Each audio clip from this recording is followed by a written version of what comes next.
Madam, ikaw po ba ay nagtataka kung bakit humihina na ang inyong regla? Kung dati-rati naman po ay umaabot kayo ng 3 to 7 days, ay ngayon ay umaabot na lamang po tayo ng 1 to 2 days.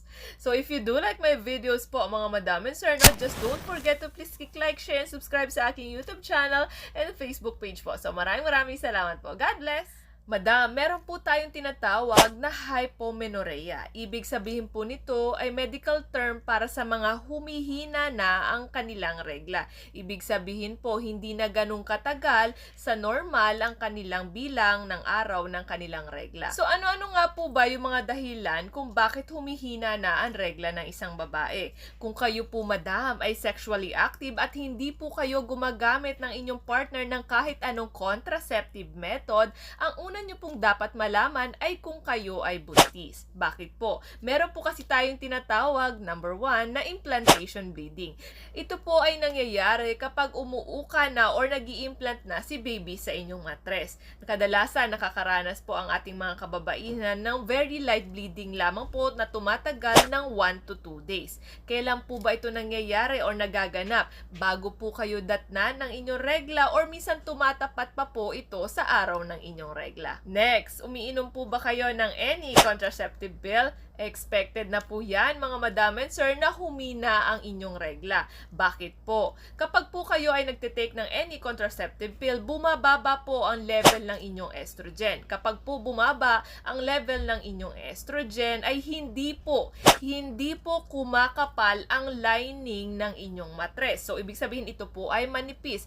That is why kayo po ay humihina ang inyong regla. Or minsan kadalasan hindi po kayo nagkakamens. Next po mga madam and sir, puberty. Ang ating mga kababaihan na bago pa lamang po sa kanilang pagme-mens, ang ating mga kabataan, usually mga teenagers natin dyan, ay nakakaranas po ng patlang-patlang ng pagre-regla. And it's normal po. Bakit po? Hindi pa po stabilize ang kanilang hormone. Kaya nagkakaroon po sila ng tinatawag na hormonal imbalance. Ibig sabihin po, yung kanilang estrogen ay hindi pa sapat po para magbigay ng lining na mailalabas na inyong regla sa inyong matres. Gayon din po mga madam and sir, ang mga kababaihan na nakakaranas ng tinatawag na perimenopausal stage o mga kababaihan na malapit na po silang magmenopause ay nakakaranas din po ng konti na lang ang kanilang pagregla. Bakit po? Nagde-decline o bumababa na rin po ang level ng kanilang estrogen na ito pong dahilan kung bakit konti na lamang po ang kanilang nire-regla. Alam nyo rin po ba mga madam and sir na ang stress ay posibleng dahilan din po kung bakit humihina ang regla naming mga kababaihan dahil po ang mga kababaihan na merong tinatawag na mental stress, physical stress, and emotional stress ay usually po nagkakaroon ng hormonal imbalance kung bakit hindi po sila nakakapag-ovulate o nangingitlog, and that is the reason din po kung bakit nahihirapan din po silang magregla. Next, alam nyo rin po ba na ang PCOS o Polycystic Ovarian Syndrome ay pwede rin pong maging dahilan kung bakit humihina po or konti lamang po ang inyong regla?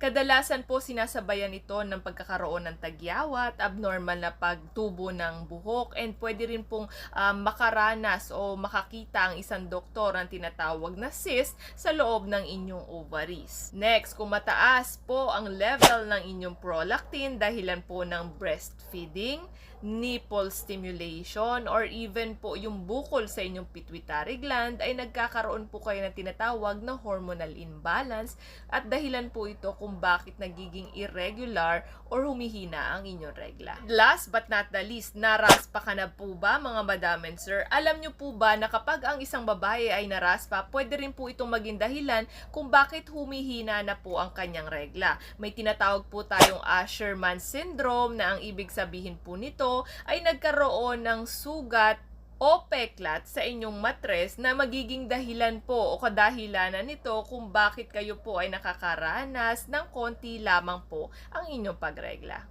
So ano nga po bang dapat gawin kung sakaling nakakaranas po ng mahina o konti lamang po ang inyong regla? Unang-una po sa lahat, mga madam and sir, kailangan nyo po muna mag-take ng tinatawag na pregnancy test. Baka po kasi kayo, madam, ay buntis at nagkakaranas lang po kayo ng tinatawag na implantation bleeding.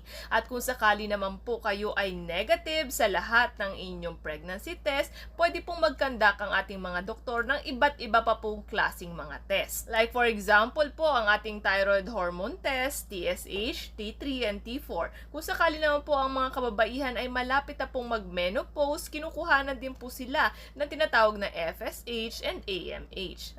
Pwede rin po natin kuhanan ang dugo or blood test ng isang babae para may check po ang level ng kanyang prolactin o tinatawag na serum prolactin.